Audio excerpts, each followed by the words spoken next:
Throughout the 300s AD, Constantinople was already beginning to eclipse the imperial cities of the West as the center of political gravity of the Roman Mediterranean.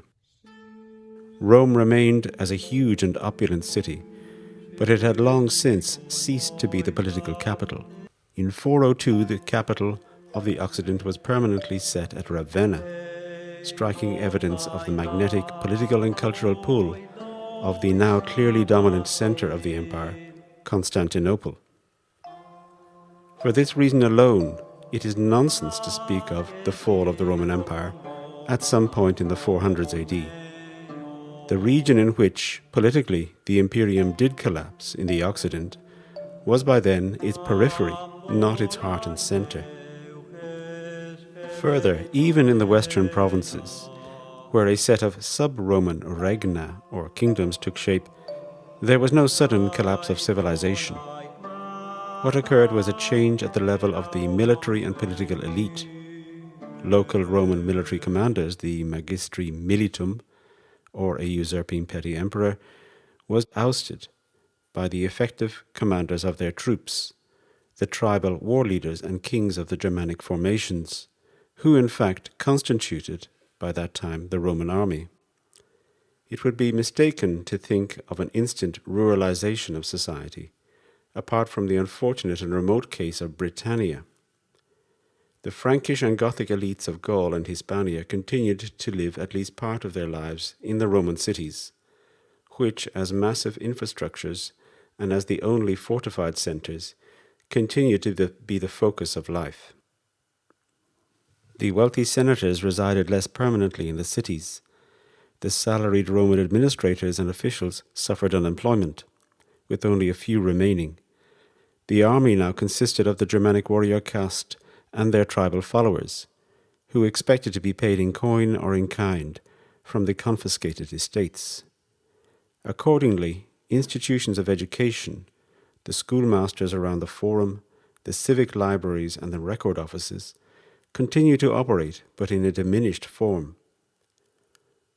Reading the sources from these times, one comes across the repeated mention of Syrians and Jews as merchants.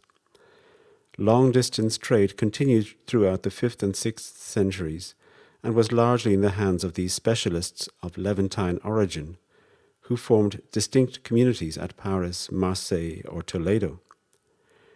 Their activities reflect one of the great economic facts of the Roman world at this period, that the economic heart of the Mediterranean lay in the east, in the Levant, in Syria and Egypt. It was there that the sea routes and caravan routes from further Asia reached the access points to the Mediterranean basin, bringing classic high-value commodities such as spices, perfumes, silks, precious metals, ivory, and slaves. It was in great Romano-Hellenic cities like Alexandria that papyrus was manufactured, so essential for a document-based civilization. Far into the 600s AD, the scribes of the Merovingian kings of northern France used this papyrus, imported through Marseille from Roman Sicily, to keep their records and write the royal correspondence. Looked at as a whole, as an organic, economic and political, indeed as a civilizational nexus, the Romano-Hellenic world was turned toward and lived through the Mediterranean. Places like Britannia, northern France, eastern Hispania, the Danube frontier lands of Noricum and Pannonia, central Europe south of the river, were but hinterlands to the Mediterranean world, whose essential function was to act as a bulwark against the endless outside, the non-Mediterranean world. What was important were the Mediterranean heartlands. These were the coastal cities, or those like Rome set back from the coast.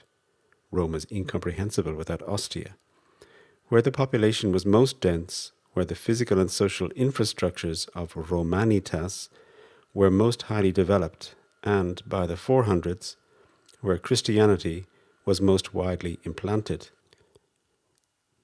These heartlands, made up of a necklace of remarkably similar-looking cities, were in northern Egypt, focused on Alexandria. They were along the coast of the Levant, centered on Antioch.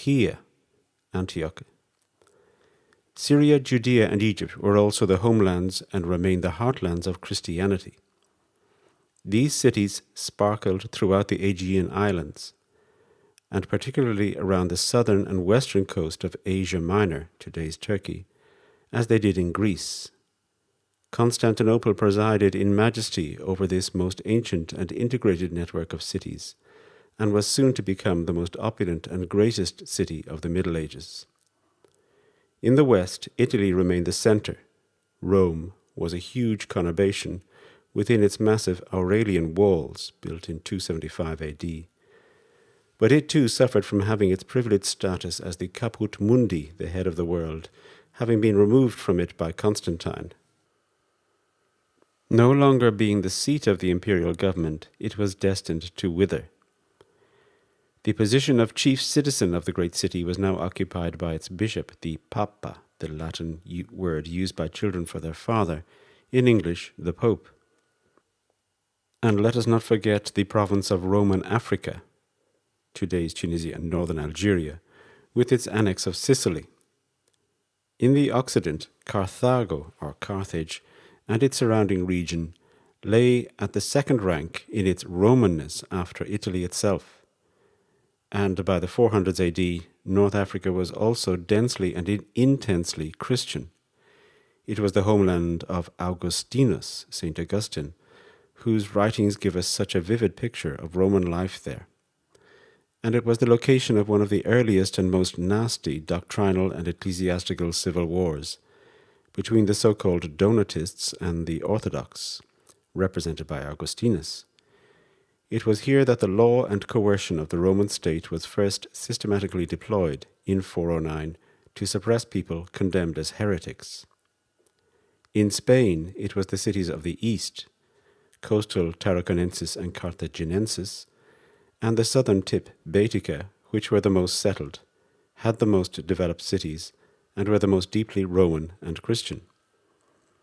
And finally, just as Rome had lived for centuries from the imperial grain ships from Carthage, providing the bread for the bulk of the poor of the city, so too did Alexandria bring the grain of the Nile to feed the crowds of poor citizens for whom the emperors continued to put on great chariot races in the Hippodrome at Constantinople.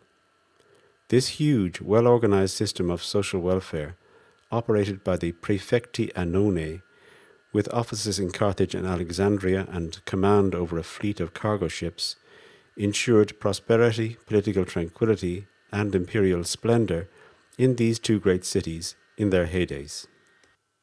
This then was the Mediterranean world, created gradually by settlers from the 800s BC and earlier, and brought to its climax in the east by the spectacular conquests of Alexander the Great and his successors in the 300s BC, and politically and culturally united as a whole by the Roman Empire.